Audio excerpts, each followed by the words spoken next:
மிகுந்த வருத்தத்தோடு கரூர் சென்று கொண்டிருக்கிறோம். ரொம்ப வருத்தமான ஒரு நிகழ்வு. பல பேரின் உயிரை பலி கொடுத்திருக்கிறார்கள். அந்த குடும்பங்களுக்கு ஆதரவாக இருக்க வேண்டும் என்றும், ஏதாவது அவர்களுக்கு உதவி தேவைப்பட்டால் அந்த உதவிகளை செய்யலாம் என்றும் தான் அவர்களுக்கு ஆதரவாக இருக்க வேண்டும் என்று சென்று கொண்டிருக்கிறோம். இது மிக மிக துரதிர்ஷ்டவசமானது. ஒரு கூட்டத்திற்கு இவ்வளவு பேர் உயிரை இழப்பது என்பது நம்மால் ஒத்துக்கொள்ளவே முடியாத ஒன்று. அரசாங்கம் இன்னும் அதிகமான கவனம் செலுத்தியிருக்க வேண்டும். ஒரு கூட்டம் கூடினால் அந்த இடத்தில் திடீரென்று விபத்துக்கள் ஏற்பட்டால் இயற்கை பேரிடர் அளவிற்கு அது நடவடிக்கை எடுக்கப்பட வேண்டும்.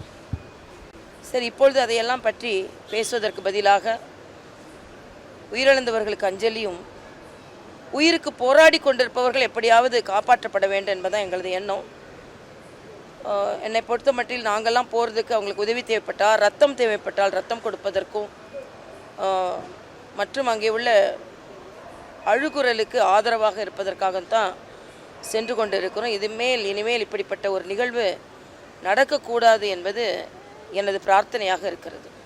பாஜக சார்பில் என்ன சிகிச்சை மற்றும் மருத்துவ குழு ஏற்பாடு பண்ணியிருக்கு? அதான் மருத்துவம் ஏற்கனவே இப்போ பக்கத்து மாவட்டங்கள் எல்லாம் மருத்துவர்கள் வரவழைக்கப்பட்டிருக்கிறாங்கன்னு சொல்கிறாங்க. அப்போ அந்த இடத்துல அவ்வளோ மருத்துவர்கள் இல்லை, ஆனாலும் மருத்துவர்கள் வரவழைக்கப்பட்டிருக்கிறார்கள். சிறப்பு சிகிச்சையெல்லாம் அளிக்கப்பட வேண்டும். பாரதிய ஜனதா கட்சியின் சார்பில் அந்த குடும்பங்களுக்கு என்னென்ன உதவி வேண்டுமோ அதை கொடுக்க தயாராக இருக்கிறோம். ரத்தம் வேண்டுமானால் கூட கொடுக்க தயாராக இருக்கிறோம்.